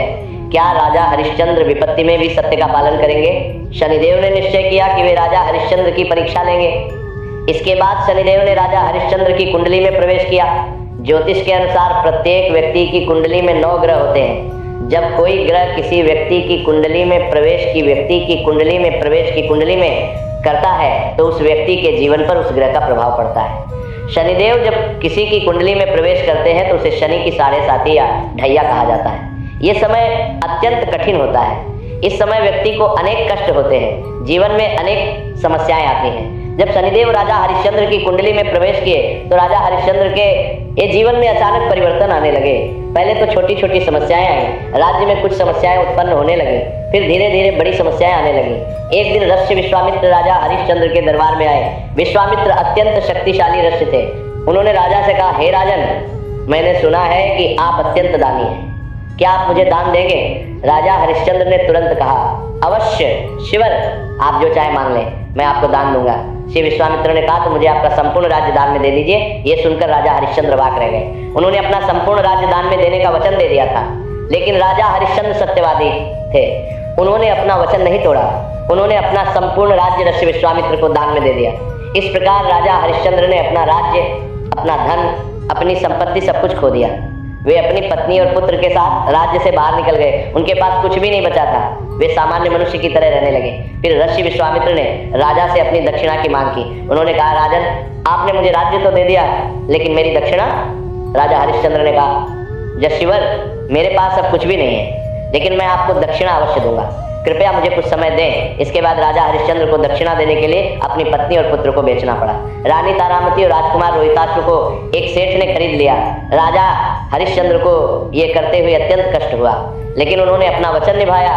फिर भी दक्षिणा पूरी नहीं हुई। तब राजा हरिश्चंद्र ने स्वयं को भी बेच दिया। उन्हें एक डोम ने खरीद लिया। डोम का काम था श्मशान घाट में मृत शरीरों का अंतिम संस्कार करना। यह कार्य अत्यंत कठिन और अपमानजनक माना जाता था। राजा हरिश्चंद्र जो कभी राजसी सिंहासन पर बैठते थे, अब शमशान घाट में काम करने लगे। वे मृत शरीरों को जलाते, शमशान की सफाई करते। उनका जीवन अत्यंत कठिन हो गया, लेकिन राजा हरिश्चंद्र ने कभी अपना धैर्य नहीं खोया। वे अपने सत्य पर अड़िग रहे। फिर एक दिन और भी बड़ा कष्ट आया। राजा हरिश्चंद्र का पुत्र रोहिताश्व सांप के काटने से मृत्यु को प्राप्त हो गया। रानी तारामती अपने पुत्र के मृत शरीर को लेकर शमशान घाट आई। वहां उन्होंने राजा हरिश्चंद्र को देखा। दोनों की आंखों में आंसू थे, लेकिन राजा हरिश्चंद्र को अपना कर्तव्य निभाना था। डोम ने उनसे कहा था कि बिना शुल्क दिए कोई भी शरीर नहीं जलाया जा सकता। राजा हरिश्चंद्र ने रानी से कहा कि उन्हें शुल्क देना होगा। रानी के पास कुछ भी नहीं था। उन्होंने अपनी साड़ी का आधा हिस्सा फाड़कर शुल्क के रूप में दे दिया। ये देखकर देवता भी द्रवित हो गए। इतने कष्ट के बाद भी राजा हरिश्चंद्र अपने सत्य पर अड़िग रहे। अंततः शनिदेव प्रकट हुए। साथ में अन्य देवता और पार्श्व विश्वामित्र भी आए। शनिदेव ने कहा, हे राजन, आपकी परीक्षा समाप्त हो गई। आप सच में महान हैं। इतने कष्टों के बाद भी आपने अपना सत्य नहीं छोड़ा। आप धन्य हैं। फिर शनिदेव ने अपनी दिव्य शक्ति से राजकुमार रोहिताश्व को जीवित कर दिया। राजा हरिश्चंद्र को उनका राज्य वापस मिल गया। उनकी संपत्ति वापस आ गई। वे फिर से राजा बन गए, लेकिन अब वे और भी अधिक महान हो गए थे। उनकी कीर्ति पूरे संसार में फैल गई। इस प्रकार शनिदेव ने राजा हरिश्चंद्र की परीक्षा ली और उन्हें महान सिद्ध किया। ये घटना शनिदेव के न्याय का एक उदाहरण थी। शनिदेव केवल दंड नहीं देते, बल्कि परीक्षा भी लेते हैं। जो परीक्षा में सफल होता है उसे वे पुरस्कार देते हैं। समय बीतता गया और शनिदेव का प्रभाव पूरे ब्रह्मांड में फैलता गया। जब भी किसी की कुंडली में शनिदेव प्रवेश करते तो उस व्यक्ति को कष्ट होते थे। लोग शनिदेव का प्रभाव निदेव से बहुत डरने लगे। वे उन्हें भयंकर मानने लगे। लेकिन शनिदेव का उद्देश्य भय फैलाना नहीं था। उनका उद्देश्य केवल न्याय करना था। वे चाहते थे कि लोग अच्छे कर्म करें, लेकिन लोग उनसे इतना डरने लगे कि वे उनकी पूजा करने में भी डरते थे। एक बार त्रेता युग में जब भगवान श्री राम का अवतार हुआ था, उस समय लंका का राजा रावण अत्यंत शक्तिशाली था। रावण ने माता सीता का हरण कर लिया था। भगवान श्री राम ने रावण से युद्ध करने का निश्चय किया। भगवान श्री राम के साथ उनके परम भक्त हनुमान जी थे। हनुमान जी अत्यंत शक्तिशाली थे, वे पवन पुत्र थे, उनमें अपार बल था। हनुमान जी ने भगवान राम की बहुत सेवा की। उन्होंने लंका में जाकर माता सीता का पता लगाया। उन्होंने संजीवनी बूटी लाकर लक्ष्मण जी के प्राणों की रक्षा की। जब रावण और भगवान राम के बीच युद्ध हो रहा था तो रावण ने एक चाल चली। रावण ने शनिदेव का आह्वान किया। रावण सोच रहा था कि यदि शनिदेव भगवान राम की कुंडली में प्रवेश कर जाए तो भगवान राम को कष्ट होगा और वो युद्ध जीत जाएगा। लेकिन शनिदेव ने रावण को साफ मना कर दिया। शनिदेव ने कहा, रावण, तुमने अधर्म किया है, तुमने किसी की पत्नी का हरण किया, मैं तुम्हारी सहायता नहीं कर सकता। भगवान राम धर्म के पक्ष में है, मैं उनके विरुद्ध नहीं जा सकता। रावण क्रोधित हो गया, उसने शनिदेव को बंदी बना लिया। रावण अत्यंत शक्तिशाली था, उसने अपनी माया से शनिदेव को पकड़ लिया और उन्हें लंका में कैद कर दिया। शनिदेव लंका में कैद हो गए। जब हनुमान जी लंका गए तो उन्होंने वहां शनिदेव को कैद देखा। हनुमान जी ने शनिदेव से पूछा, हे शनिदेव, आप यहाँ कैसे कैद हैं? शनिदेव ने पूरी घटना बताई। हनुमान जी को बहुत क्रोध आया, उन्होंने शनिदेव को मुक्त कर दिया। शनिदेव हनुमान जी से अत्यंत प्रसन्न हुए। उन्होंने हनुमान जी से कहा, हे पवन पुत्र, आपने मुझे मुक्त किया, मैं आपका क्षण हूँ। हे पवन पुत्र, ये हूँ, आप मुझसे कुछ भी मांग लें। हनुमान जी ने कहा, हे शनिदेव, मुझे कुछ नहीं चाहिए, लेकिन एक निवेदन है। शनिदेव ने कहा, कहिए पवन पुत्र। हनुमान जी ने कहा, हे शनिदेव, जो भी मेरा भक्त हो, जो भी मेरी पूजा करता हो, कृपया उस पर अपनी कुदृष्टि न डालें, उसे कष्ट न दें। शनिदेव ने तुरंत कहा, तथास्तु, जो भी आपका भक्त होगा उसे मैं कष्ट नहीं दूंगा। इसके बाद शनिदेव ने हनुमान जी को वचन दिया कि जो भी व्यक्ति हनुमान जी की भक्ति करेगा, हनुमान चालीसा का पाठ करेगा या हनुमान जी की पूजा करेगा, उस पर शनिदेव की कृपा रहेगी। वह व्यक्ति शनि की 7.5 या ढैया से बच जाएगा। यही कारण है कि आज भी लोग शनि की 7.5 में हनुमान जी की पूजा करते हैं, हनुमान चालीसा का पाठ करते हैं। हनुमान जी की कृपा से शनिदेव का कष्ट कम हो जाता है।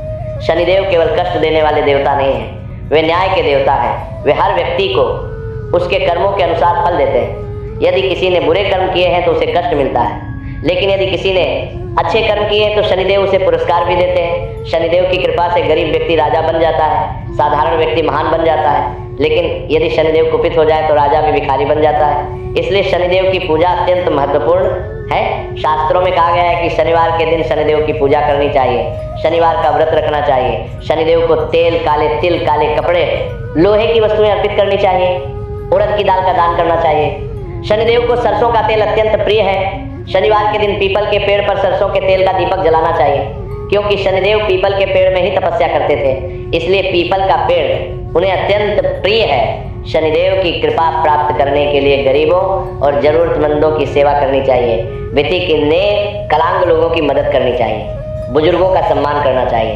जानवरों को भोजन देना चाहिए। विशेष रूप से कौवे को भोजन देना शुभ माना जाता है, क्योंकि कौवा शनिदेव का वाहन है, शनिदेव महादेव के परम भक्त हैं। इसलिए शिव जी की पूजा करने से भी शनिदेव प्रसन्न होते हैं। शनिवार के दिन शिवलिंग पर जल चढ़ाना चाहिए, रुद्राभिषेक करना चाहिए, नमः शिवाय का जाप करना चाहिए। हनुमान जी की पूजा से भी शनिदेव की कृपा मिलती है। शनिवार के दिन हनुमान मंदिर जाना चाहिए, हनुमान चालीसा का पाठ करना चाहिए, हनुमान जी को सिंदूर और तेल अर्पित करना चाहिए। शनिदेव को प्रसन्न करने के लिए सबसे महत्वपूर्ण है अच्छे कर्म करना, ईमानदारी से जीवन जीना, किसी के साथ धोखा न करना, सत्य बोलना, माता पिता की सेवा करना, गुरु का सम्मान करना। यदि व्यक्ति अच्छे कर्म करता है तो शनिदेव उसे कभी कष्ट नहीं देते। शनिदेव कर्म के देवता हैं, वे हमें हमारे कर्मों का महत्व सिखाते हैं। वे हमें बताते हैं कि जैसा हम करेंगे वैसा ही हमें मिलेगा। यदि हम बुरे कर्म करेंगे तो बुरा फल मिलेगा, यदि अच्छे कर्म करेंगे तो अच्छा फल मिलेगा। शनिदेव की 7.5 या ढैया के समय व्यक्ति को धैर्य रखना चाहिए, घबराना नहीं चाहिए। ये समय परीक्षा का समय होता है, शनिदेव हमारी परीक्षा लेते हैं। यदि हम धैर्य रखें, अच्छे कर्म करते रहें और शनिदेव की पूजा करें तो ये समय निकल जाता है। शनिदेव की कथा सुनने से भी अत्यंत पुण्य मिलता है। जो भी शनिवार के दिन शनिदेव की कथा सुनता है या सुनाता है, उस पर शनिदेव की कृपा होती है, उसके जीवन में सुख शांति आती है, उसके सभी कष्ट दूर होते हैं। इस प्रकार शनिदेव जो जन्म से ही अपमानित हुए, जिन्हें अपने पिता ने स्वीकार नहीं किया, जिन्हें अनेक कष्टों का सामना करना पड़ा, वे आज पूरे ब्रह्मांड के न्यायाधीश हैं। उनका सम्मान सभी देवता करते हैं, उनसे सभी डरते हैं, लेकिन जो उनकी सच्ची भक्ति करते हैं उन पर वे अत्यंत कृपालु हैं। शनिदेव की कथा हमें यह सिखाती है कि जीवन में कितने भी कष्ट आए, हमें धैर्य नहीं खोना चाहिए, हमें अपने कर्तव्य का पालन करते रहना चाहिए, हमें सत्य का साथ नहीं छोड़ना चाहिए। एक दिन हमारा भी समय आएगा। शनिदेव की कथा हमें क्रोध पर नियंत्रण रखना भी सिखाती है। शनिदेव अत्यंत शक्तिशाली है, लेकिन उन्होंने अपने क्रोध को नियंत्रित करना सीखा। महादेव ने उन्हें यह पाठ सिखाया। क्रोध में आकर निर्णय लेने से बुरा परिणाम होता है। शनिदेव की कथा हमें न्याय का महत्व सिखाती है। हमें किसी के साथ अन्याय नहीं करना चाहिए, हमें निष्पक्ष रहना चाहिए, हमें अपने कर्तव्य का पालन करना चाहिए। यही धर्म है। जो भी व्यक्ति इस कथा को श्रद्धा भाव से सुनता है, उस पर शनिदेव की कृपा होती है। उसके जीवन के सभी कष्ट दूर होते हैं, उसके घर में सुख शांति आती है, उसका परिवार सुखी रहता है, उसे धन संपत्ति की प्राप्ति होती है। शनिवार के दिन इस कथा को सुनना विशेष फलदायी होता है। जो व्यक्ति शनिवार के दिन व्रत रखकर इस कथा को सुनता है, उसे शनिदेव का विशेष आशीर्वाद मिलता है, उसकी सभी मनोकामनाएं पूर्ण होती हैं। इसलिए हे श्रोताओं, शनिदेव की भक्ति करें, उनकी पूजा करें, उनका सम्मान करें, लेकिन सबसे महत्वपूर्ण है अच्छे कर्म करें, क्योंकि शनिदेव कर्म के देवता हैं। वे हमारे कर्मों को देखते हैं। यदि हमारे कर्म अच्छे होंगे तो शनिदेव हमारे सबसे बड़े सहायक बन जाएंगे। शनिदेव की जय, महादेव की जय, जय हनुमान। इति शुभम।